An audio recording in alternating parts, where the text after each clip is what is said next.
മാളു രാവിലെ അല്ലുവിനോടൊപ്പം കോളേജിൽ പോകാൻ റെഡിയായി താഴേക്കിറങ്ങിയപ്പോഴാണ് എതിർവശത്തു നിന്നും വരുന്ന ആൽവിയെ കണ്ടത്. അവനെ കണ്ടതും മാളു അവനെ മൈൻഡ് ചെയ്യാതെ പോവാൻ നിന്നതും ആൽവി അവളുടെ മുന്നിലേക്ക് കയറി നിന്നു. എന്താടി കാന്താരി, നിനക്കിത്ര ചാടാ? ഇന്നലെ കണ്ടപ്പോഴും നീ എന്നെ മൈൻഡ് ചെയ്തില്ല, ഇപ്പോഴും ഒരു മൈൻഡുമില്ലല്ലോ പെണ്ണെ നിനക്ക്. എൻ്റെ മുന്നിൽ നിന്ന് മാറുമോ? എനിക്ക് പോവണം. ഓ, മോള് പൊയ്ക്കോ, അതിന് നിന്നെ ആരവിടെ പിടിച്ചു നിർത്തിയത്? അത് കേട്ടതും മാളു അവനെ ദേഷ്യത്തോടെ നോക്കി. എന്താണ് നീ നോക്കി പേടിപ്പിക്കുന്നത് ഉണ്ടക്കണ്ണി? നീ നന്തൂട്ടിയെ പോലെ പാവമൊന്നുമല്ലല്ലേ. ഞാൻ പാവാണെങ്കിലും അല്ലെങ്കിലും നിങ്ങൾക്കെന്താ പ്രശ്നം?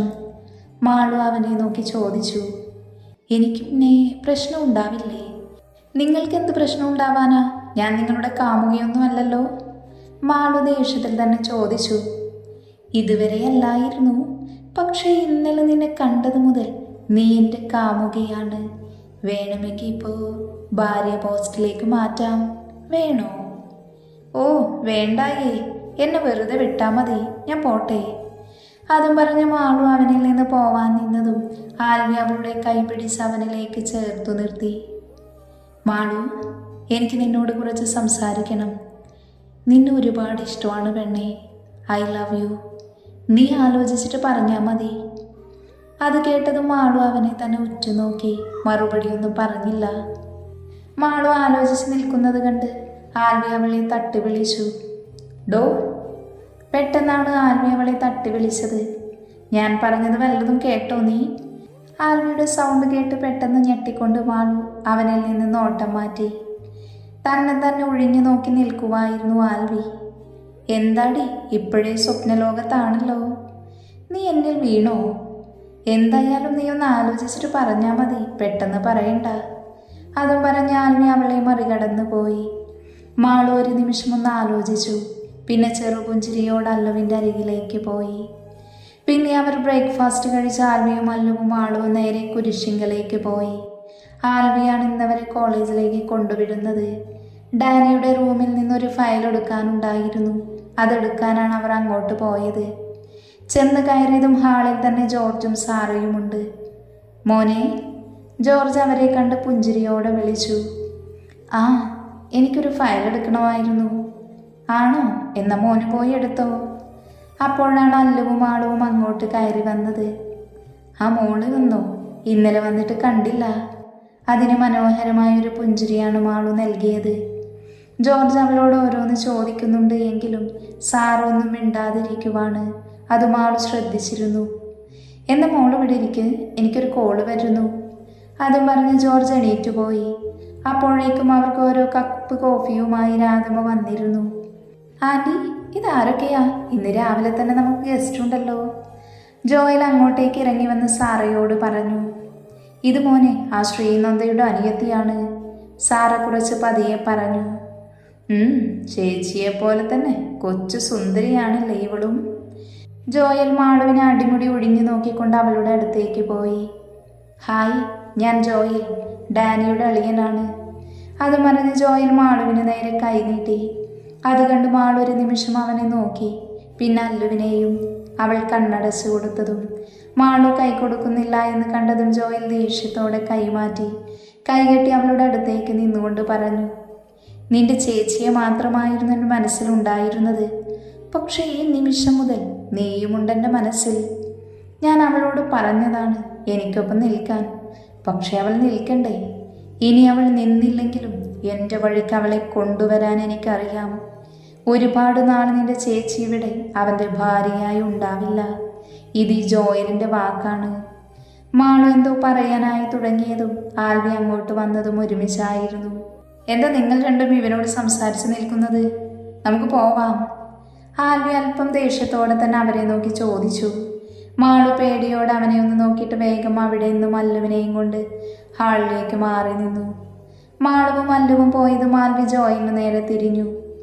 നീ എൻ്റെ നന്തൂട്ടിയോട് കാണിച്ച പോലെ വേലത്തരം എൻ്റെ പെണ്ണിനോട് കാണിക്കാൻ നിന്ന കൊന്നു തള്ളും ഞാൻ. എനിക്കാരെയും പേടിയില്ല.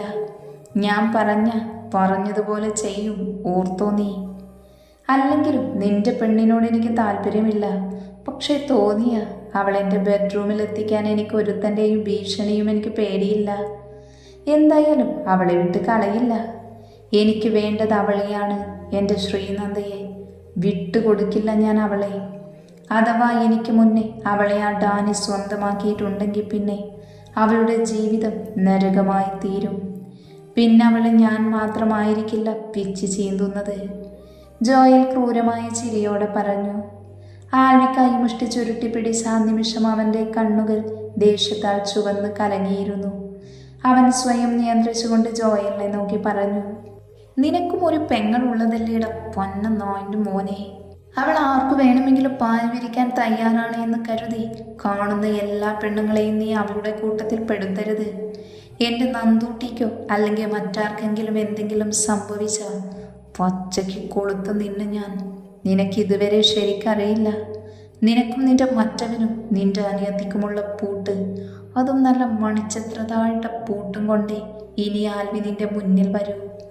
വരുന്നതിൻ്റെ അന്ന് എതിർത്ത് പറയാൻ അവസരം തരാതെ നിന്നെ ചവിട്ടി കൂട്ടി തീർക്കും ഞാൻ. അതിനു മുന്നേ ഡാനിയുടെ കയ്യിൽ നിന്നും ചാകാതെ സൂക്ഷിച്ച് നടക്കാൻ നോക്ക് നീ. ഞാൻ തരുന്നതിനേക്കാൾ കഠിനമായിരിക്കും ഡാനി നിനക്ക് തരുന്ന ശിക്ഷ.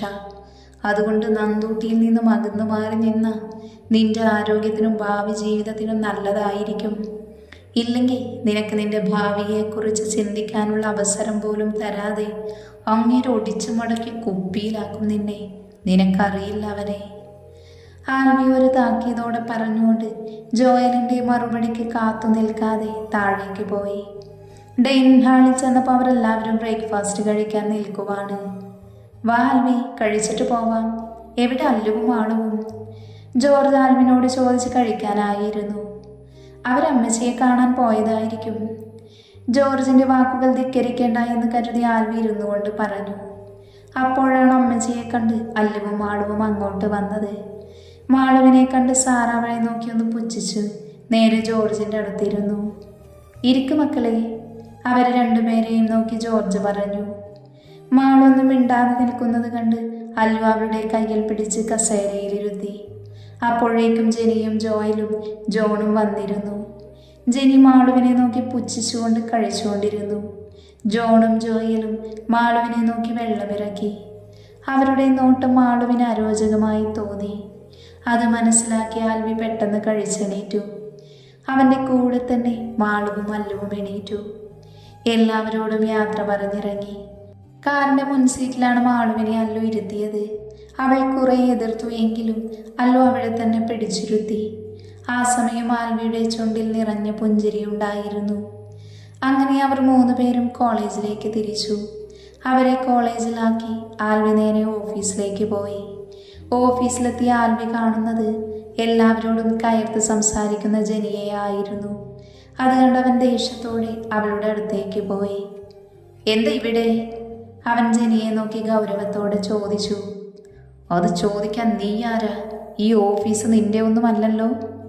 ജെനി അടുത്തടിച്ചതുപോലെ മറുപടി പറഞ്ഞു. അത് നിനക്കറിയില്ലേ ഞാൻ ആരാണെന്ന്? ഡാനി വരുന്നത് വരെ ഇവിടുത്തെ കാര്യങ്ങളെല്ലാം നോക്കുന്നത് ഞാനാണ്. എന്നെയാണ് അവനെ ഏൽപ്പിച്ചു പോയത്. അതുകൊണ്ട് അവനെ ഏൽപ്പിച്ചു പോയ കാര്യങ്ങളെല്ലാം ഞാൻ തന്നെ ചെയ്യും. ആൽവി അല്പം കടുപ്പിച്ച് തന്നെ മറുപടി പറഞ്ഞു. സൈനിങ് അതോറിറ്റി നിനക്ക് തന്നു എന്ന് കരുതി നീയല്ലേ ഇവിടുത്തെ കാര്യങ്ങളെല്ലാം ചെയ്യുന്നത്? അതിന് ഞാനുണ്ട്.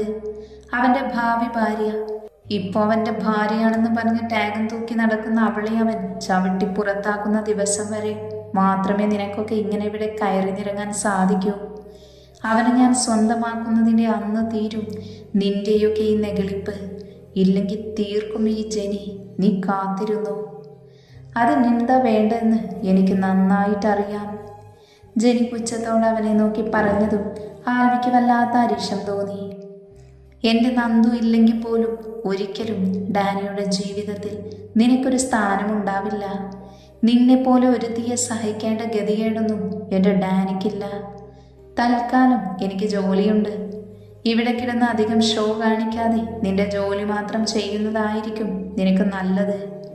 അവൻ നിന്നെ കെട്ടുമെന്ന് നീ സ്വയം പറഞ്ഞ് നടന്നു, അല്ലാതെ അത് സംഭവിക്കില്ല. പിന്നെ നീ പറയുന്നതെല്ലാം കേട്ട് നിൽക്കാനോ നിന്റെ ചൊൽപ്പടിക്ക് നിൽക്കാനോ ഞാൻ ജോയലും ജോണുമല്ല എന്ന് നീ മനസ്സിലാക്കിയാൽ കൊള്ളാം. നിന്റെ ചുറ്റിക്കളികൾ തീരാൻ അധിക നാൾ വേണ്ടിവരില്ല. എല്ലാം തീർത്തു തരും ഡാനി, നീ കണ്ടോ? ആൽവി അവളെ നോക്കി മുരണ്ടുകൊണ്ട് പറഞ്ഞു. എന്നാൽ ജോയലിൻ്റെ പേരിനൊപ്പം അവൻ ജോണിൻ്റെ പേര് കൂടി പറഞ്ഞത് അവളിൽ ഭയം നിറച്ചു. എന്നാൽ ജെനിയുടെ ഈ മുഖഭാവം കണ്ട് ആൽവി ഒന്ന് പുച്ഛിച്ച് ചിരിച്ചുകൊണ്ട് ക്യാബിനിലേക്ക് കയറിപ്പോയി. ഡാനിയൽ ഡേവിഡ് ആരാണെന്ന് നീ അറിയാൻ പോകുന്നതേ ഉള്ളൂ ജെനീഫർ. നീ കാത്തിരുന്നു. നിനക്കുള്ള തക്ക ശിക്ഷയുമായിട്ടായിരിക്കും അവൻ നിന്റെ മുന്നിൽ പ്രത്യക്ഷപ്പെടുന്നത്. നിനക്കും നിന്റെ ജോയലിനും ജോണിനുമൊക്കെ ചേർത്ത് 8ന്റെ പൂട്ടവൻ കരുതി വെച്ചിട്ടുണ്ട്. ഡാനി വരേണ്ട താമസം മാത്രം നിനക്കൊക്കെ ഞങ്ങൾ നല്ല രീതിയിൽ സദ്യ തന്നെ തരുന്നുണ്ട്. ക്യാബിനിലെ ഗ്ലാസ്സിലൂടെ കാണുന്ന ജെനിയെ നോക്കി ആൽവി മനസ്സിൽ പറഞ്ഞു.